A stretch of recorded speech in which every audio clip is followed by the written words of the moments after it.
오늘 성탄절 예배를 드리고 또 저녁까지 이렇게 찬송으로 찬양으로 섬기는 우리 새날의 찬양에게 정말 우리 뜨거운 격려의 박수로 우리 축복해 주시면 좋겠습니다. 예. 오늘 우리는 성탄의 기쁨을 누리고 있습니다. 그런 의미에서 우리 옆에 분들과 이렇게 인사했으면 좋겠습니다. 성탄의 기쁨이 충만하시기를 바랍니다. 네, 우리 아침에도 인사했지만 또 저녁에도 인사하니까 너무나 좋은 것 같습니다. 그렇습니다. 우리가 이렇게 성탄의 기쁨을 누릴 수 있는 이유는 지난 대린절 기간 동안 주님께서 이 땅에 오심을 묵상했고 또 묵상을 통해서 주님께서 우리를 얼마나 사랑하시는지 다시 한번 우리 마음속에 되새길 수 있었기 때문입니다. 그런데 안타까운 사실은 세상의 많은 사람들이 성탄의 의미를 점점 잃어가고 있다는 점입니다. 왜 주님이 이 땅에 오셨는지, 그리고 성탄의 의미가 무엇인지 잘 알지 못한다는 거지요. 우리 주위만 봐도 그 이유를 알 수 있지 않습니까?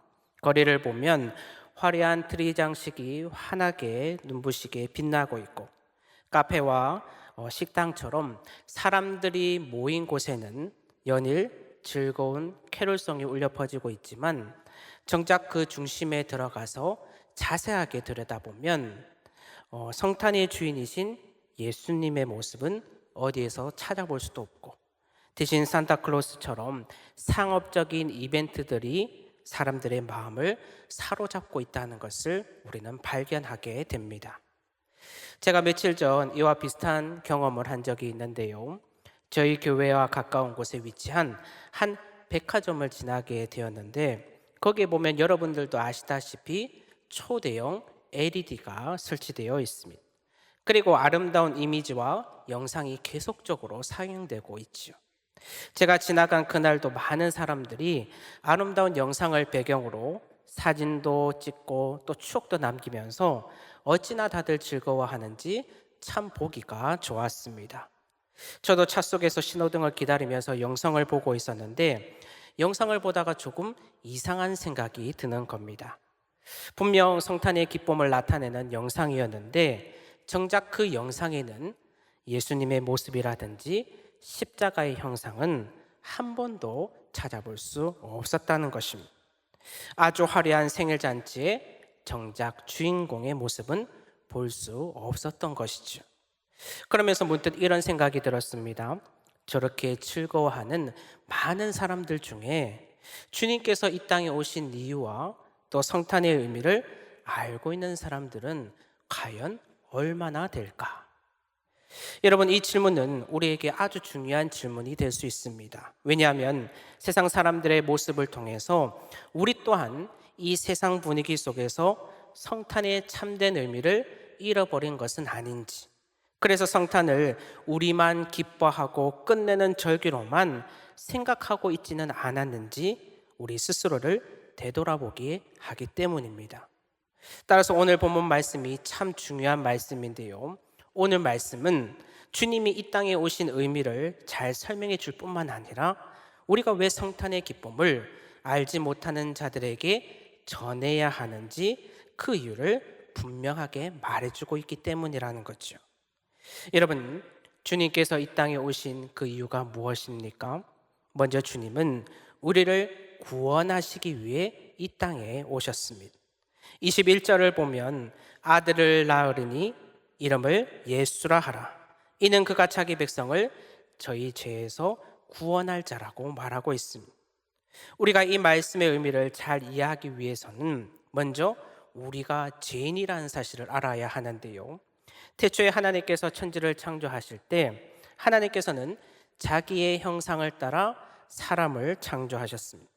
그리고 그 코에 생기를 넣어주시면서 우리로 하여금 하나님과 관계를 맺을 수 있는 영적인 존재로 만들어 주셨습니다. 그런데 아담과 하와가 사탄의 유혹에 넘어가서 하나님께서 먹지 말라고 한 선악과를 먹는 죄를 짓게 되면서 이 죄로 인해 사람과 하나님과의 관계는 깨어버렸고, 그 이후로 인간은 태어날 때부터 원죄를 갖고 태어나게 된 것입니다.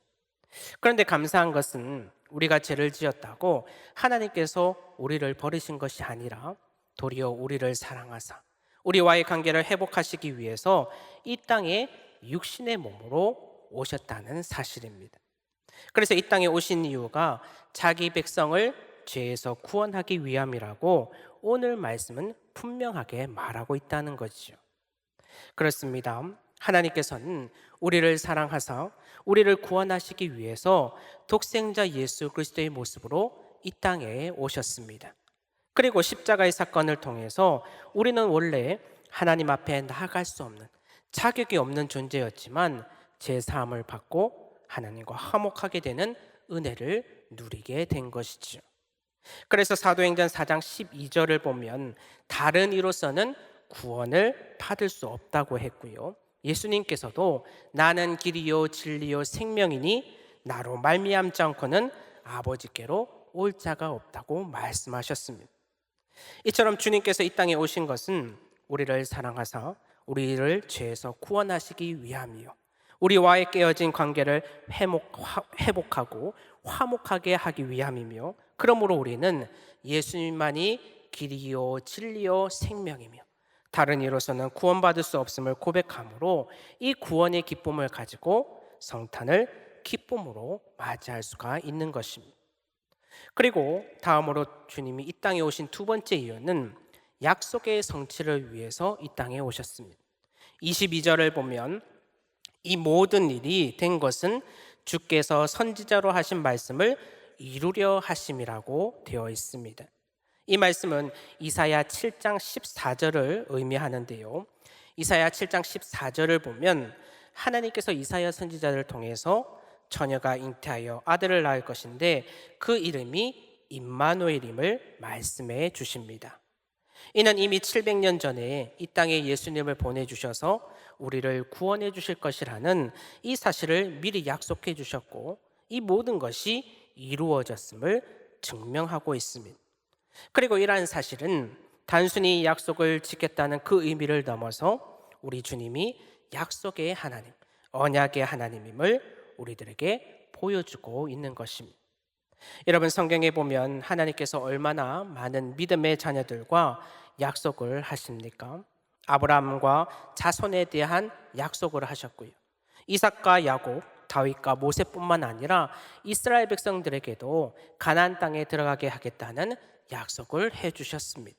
그리고 그 약속을 이루어 주심으로 주님의 약속은 불변하다는 것과 함께 모든 것이 하나님의 섭리 안에서 이루어진다는 것을 분명하게 보여주셨습니다. 그러므로 주님의 약속의 성취는 우리들에게 큰 의미를 줍니다. 왜냐하면 우리는 주님과 언약으로 맺어진 주님의 자녀들이기 때문이라는 것이죠. 따라서 성경을 보면 주님은 우리들에게 수많은 약속을 하고 계십니다. 우리를 구원하시겠다는 약속, 우리를 자녀로 삼아주시겠다는 약속, 우리를 도우시고 지키겠다는 약속, 그리고 우리를 인도하시고 보호하시겠다는 그 약속까지. 그리고 이 수많은 약속 가운데 예수 그리스도를 이 땅에 보내주시겠다는 이 약속을 성취하신 것은 과거와 지금뿐만 아니라 앞으로도 모든 약속이 주님의 섭리 가운데 이루어질 것임을 우리들에게 보여주는 역사적인 사건이 되는 것입니다. 따라서 우리는 이러한 사실을 통해서 예수님께서 이 세상에 오신 것이 약속의 성취를 이루는 것뿐만 아니라 우리 삶이 주님의 섭리 안에서 이루어지고 있음을 확신하며 기쁨의 성탄을 맞이할 수 있는 것이죠.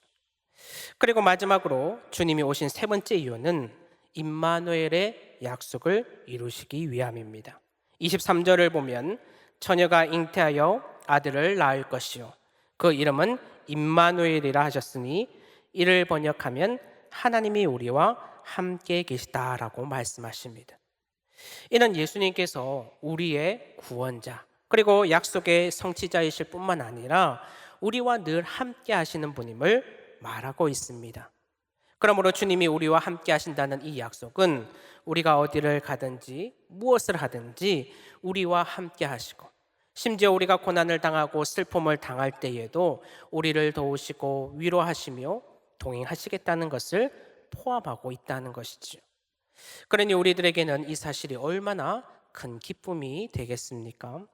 여러분, 오늘날 사람들이 왜 힘들고 고달픈 삶을 살아갑니까?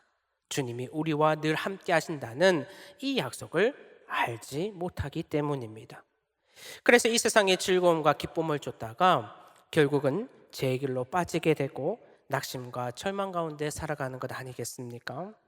그러나 우리는 주님이 우리와 함께 하신다는 이 약속을 믿기에 어떠한 상황 가운데서도 주님과 더불어 주님 안에서 평안과 기쁨을 누릴 수 있는 것입니다.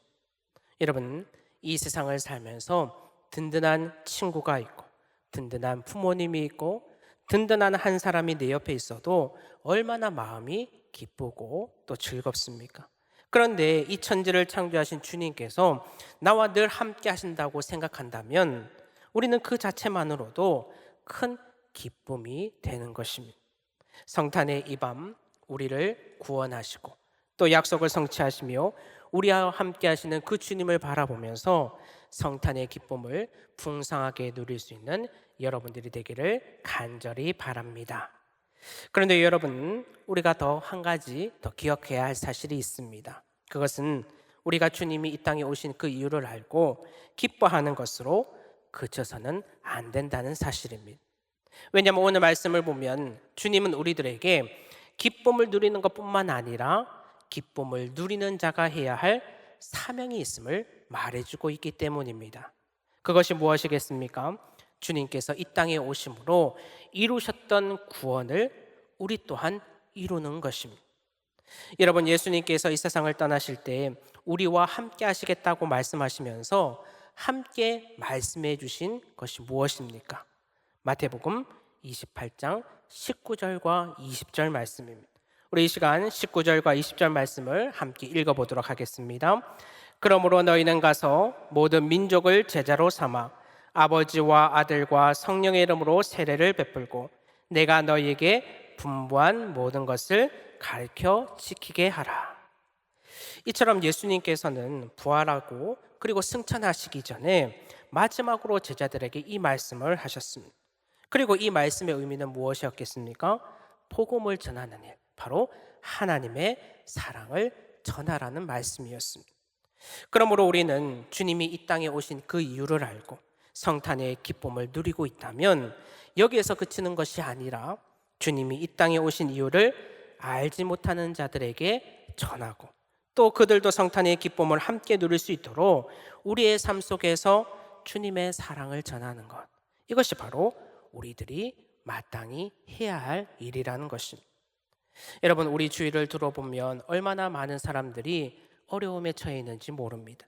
어떤 분이 그러더라고요. 요즘은 나라도 어지럽고 경제도 어려우니 어느 것 하나 기쁜 일들도 없고 그러다 보니 성탄절이 와도 예전과 같이 즐겁고 기쁜 마음이 들지 않습니다. 저는 이 말이 지금 이 세상이 얼마나 살기 힘들고 어렵다는 것을 대변해 주는 말이라고 생각합니다. 하지만 한편으로는 위기가 기회라는 그 말처럼 이때가 주님의 사랑을 전할 수 있는 가장 좋은 기회가 아닐까라는 생각도 해보게 됩니다. 제가 지난달에 전도부에서 성탄목을 설치하면서 강화문역 역장님과 만나 이야기를 나눈 적이 있습니다. 요즘은 역 근처에 어려운 분들은 없습니까? 라고 물어봤더니 강화문역에는 조금 줄어들었지만 아직도 서울역이나 종로에는 어려운 분들이 너무 많아서 도움의 손길들이 많이 필요하다고 말씀을 하시는 겁니다. 그러면서 요즘은 경기가 좋지 않아서 도움을 주는 분들이 줄어들었는데 조그마한 그 도움의 손길도 큰 도움이 된다는 것을 아시고 어려운 분들을 좀 많이 도와주셨으면 좋겠습니다 라고 말씀을 하셨습니다. 저도 예전에 교회분들과 함께 노숙자들에게 밥을 퍼주는 일을 해본 적이 있는데요. 처음에는 이렇게 작은 섬김이 도움이 될까라는 생각을 했습니다. 그런데 따뜻한 밥과 국을 전해주고 겨울을 따뜻하게 지낼 수 있도록 장갑과 양발을 나누어 주는데 그분들이 너무나 감사하고 행복해 하는 겁니다. 저는 그때 두 가지를 깨닫게 되었습니다. 작은 것이라도 마음을 나눌 때 사랑이 전해지고, 내가 가진 것을 나누면 나눌수록, 베풀면 베풀수록 사랑은 더 큰 기쁨으로 다시 돌아온다는 사실이었습니다. 여러분, 지금도 보이지 않는 곳에서 하나님의 사랑을 실천하는 분들이 있습니다. 그런데 분명한 사실은 그분들이 부자여서, 시간들이 넉넉해서 섬기는 것이 아니라 자신도 어렵고 힘들지만 하나님이 주신 사랑을 받고 누리는 자로서 그 사랑을 나보다 더 어려운 이웃들을 위해 나누고 베풀고 있다는 사실입니다. 여러분, 하나님의 사랑은 나눌 때 더 커지고요, 베풀 때 그 기쁨은 더 커지게 되어 있습니다. 그러므로 우리가 이 기쁨을 알고 누리고 있다면 당연히 우리 또한 이 사랑을 우리만 간직하는 것이 아니라 주님이 우리와 깨어진 관계를 회복하기 위해서 이 땅에 오신 것처럼, 예수님이 우리와 하나님과의 사이에 다리가 되어주신 것처럼 우리 또한 하나님을, 그 사랑을 알지 못하는 자들에게 하나님의 사랑을 전하는 다리가 되어주어야 한다는 것입니다. 여러분, 예수님께서 우리들을 이 세상으로 보내신 목적이 무엇이겠습니까? 먼저는 주님의 일에 참여하는 기쁨을 주시기 위함입니다. 구원을 얻는 기쁨도 크지만 주님의 일에 참여하는 기쁨도 크다는 것을 우리로 하여금 알게 하기 위해서 이 세상에 보내셨다는 것이죠. 그리고 우리를 이 세상에 보내신 목적은 우리로 하여금 예수님께서 걸어가신 그 걸음을 따라가게 하기 위함입니다. 여러분, 예수님은 이 세상에 먼저 보내심을 받아 이 땅에 오셨고 구원의 복음을 전하고 사랑을 실천하셨습니다. 그러므로 우리가 보내심을 받아 이 세상으로 나아가는 일은 예수님이 먼저 가신 그 길을 따라가는 길이고 예수님을 닮아가는 일, 즉 구원의 복음을 전하고 사랑을 실천하는 일입니다. 그래서 사도 바울은 이러한 삶에 대해 복음에 합당한 삶이라고 말하고 있습니다. 여러분, 복음에 합당한 삶은 무엇일까요? 복음에 합당한 삶은 우리 마음에 예수 그리스도의 그 마음을 품는 삶이요, 그 마음을 통해서 예수님의 사랑을 실천하며 주님을 닮아가는 삶입니다. 그러므로 복음에 합당한 삶은 우리의 삶이 복음과 일치하는 삶이요, 복음과 하나가 되는 삶이라 말할 수가 있는 것입니다.